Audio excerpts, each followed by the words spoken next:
Olá, paz seja convosco. Chegamos no nosso terceiro episódio dessa série, Exercendo Autoridade, onde há escravidão do pecado, da miséria, enfermidade e adversidade. E o convite nessa série, nesse terceiro episódio haja de maneira correta. O convite aqui é para mim, é para você agirmos de maneira correta. E o versículo para me iniciar esta mensagem, essa ministração, se encontra em Hebreus capítulo 11, versículo 1. Ora, a fé é o firme fundamento das coisas que se esperam e a prova das coisas que se não vê. Porque por ela, pela fé, os antigos alcançaram o testemunho. Aleluia, glória a Deus. Pela fé, entendemos que os mundos, pela palavra de Deus, foram criados, de maneira que aquilo que se vê não foi feito do que é aparente. Pela fé, Abel ofereceu a Deus maior sacrifício do que Caim, pelo qual alcançou testemunho de que era justo, dando a Deus testemunho dos seus dons. E por ela, depois de morto, ainda fala. Pela fé, Enoque foi transladado para não ver a morte e não foi achado, porque Deus o transladara, visto como antes da sua transladação alcançou testemunho de que agradara a Deus. Ora, sem fé, igreja, é impossível agradar-lhe, porque é necessário que aquele que se aproxima de Deus creia que Ele existe e que é galador do que os busca. Amém? Seja muito bem-vindo ao nosso terceiro episódio dessa série, aleluia, dessa série abençoada, exercendo autoridade, onde há escravidão do pecado, da miséria, enfermidade, adversidade. Haja de maneira correta é o tema desse episódio de hoje. Sem a atitude ou entendimento correto, a fé não vale nada. É morta, segundo Tiago, capítulo 2, versículo 17. Sem a atitude ou entendimento correto, a fé não vale nada. Como nós lemos aqui na carta de Hebreus, capítulo 11, versículo 1 até o versículo 6. Mas o que mais me chama a atenção, que vai de encontro ao nosso episódio hoje, ora, sem fé é impossível agradar-lhe, porque é necessário que aquele que se aproxima de Deus creia que Ele existe, que é galardoador dos que o buscam. Sem a atitude ou entendimento correto, a fé não vale nada, igreja, não vale nada. É morta, segundo Tiago, capítulo 2, verso 17. Só corrigindo um pouquinho, eu falei segundo Tiago, segundo o que Tiago pregou. Na Epístola Universal de Tiago, capítulo 2, verso 17, diz assim a palavra do Senhor: assim também a fé, se não tiver as obras, é morta em si mesma. É algo inútil, uma perda de tempo, de um passo de fé para demonstrar que crê que aquilo pelo qual você orou já se tornou realidade, na dimensão do Espírito. Se você der esse passo de fé, verá a manifestação física do livramento, da mudança, da provisão, da cura, da vitória, seja qual for sua situação. Assim como o servo de Abraão esteja no caminho para que o Senhor o ajude. Veja a seguir como você sabe,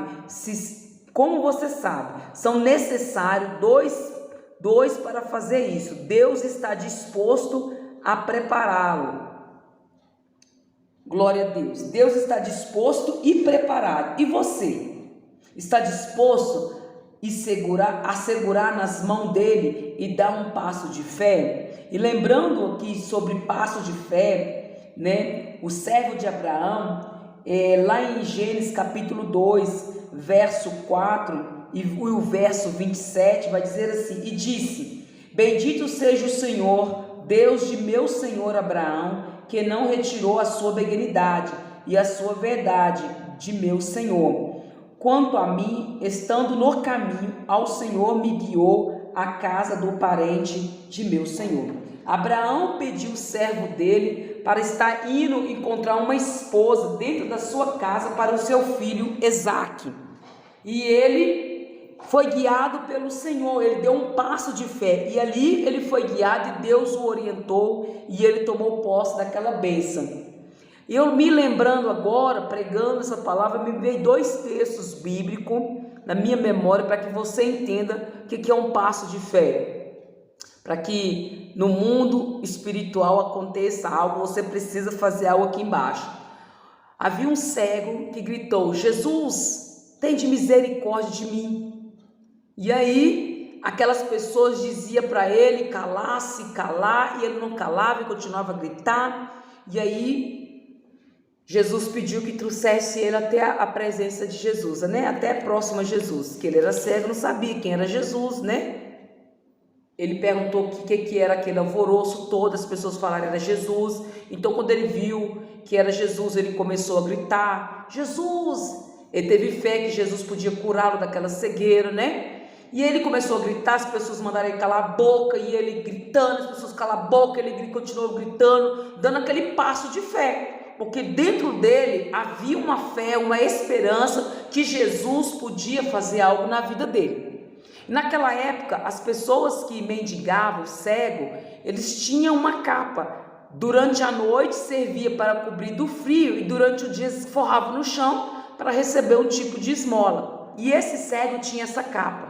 E o Senhor Jesus manda trazer o cego até ele. E quando o cego venha, eu vou levar você até ele. Diz a primeira atitude desse cego, que ele se levantou, ele jogou a capa fora. Por quê, igreja? Porque ele, independente do que vai acontecer comigo, para esta vida, de me cobrir com essa capa do frio à noite e forrá-la para pedir esmola durante o dia, eu não volto mais, porque uma vez que o Senhor Jesus me recebe, é vida nova. E o outro texto que me lembro agora, que o Senhor Jesus trouxe e me permite compartilhar com você, foi o passo de fé daquela mulher que havia 12 anos que sofria de uma hemorragia. E aquela mulher, ela estava aprisionada naquele local, ela não podia sair dali. Mas a notícia chegava até ela, devido às outras mulheres ainda, que tinham o seu fluxo sanguíneo, que ia de tempo em tempo naquele lugar. E elas levavam as novidades para ela. E aquela mulher foi gerando uma fé dentro dela a respeito do que Jesus estava fazendo. E ela disse no seu coração: se tão somente eu tocar nas vestes dele, eu ficarei curada. Ela era proibida de sair daquele lugar, mas ela teve um passo de fé. Ela disse essa palavra: se tão somente eu tocar nas vestes dele, eu vou ficar curada.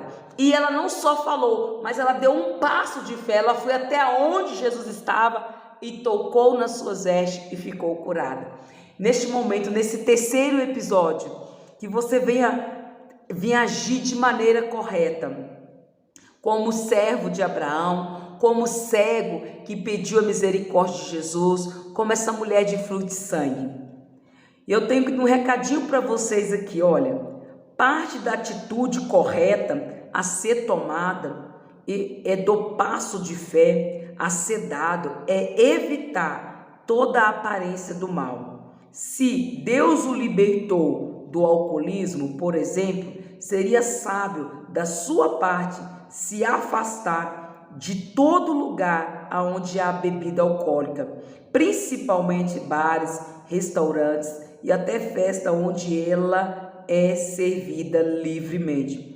O mesmo se aplica a velhos hábitos e vícios. Então, temos que tomar contra quando nós somos libertos da escravidão, do pecado, que nem essa série nos fala, né? Estamos orientados exercendo autoridade onde há escravidão do pecado, da miséria, enfermidade e adversidade, temos a atitude correta. Se o Senhor te libertou, o exemplo aqui, né, do alcoolismo, evita os lugares que tem bebida alcoólica, evita os lugares aonde tem pessoas bebendo. Por quê? Porque Deus te libertou. Não tentarás o Senhor seu Deus. Esse é o recado do Senhor para mim e para você. Você que chegou até aqui, compartilhe esse vídeo, ajude a divulgarmos o reino de Deus. Se inscreva nesse canal, que Deus te abençoe. Aqui é Vida com Propósito. Nós estamos com o intuito aqui de crescermos juntos em graça e conhecimento, conhecendo a verdade, porque é a verdade que nos liberta. Que Deus te abençoe até o 4º episódio, em nome de Jesus. Que o amor de Deus Pai, que a graça de Deus Filho e a comunhão de Deus Espírito Santo esteja hoje e sempre conosco. Amém.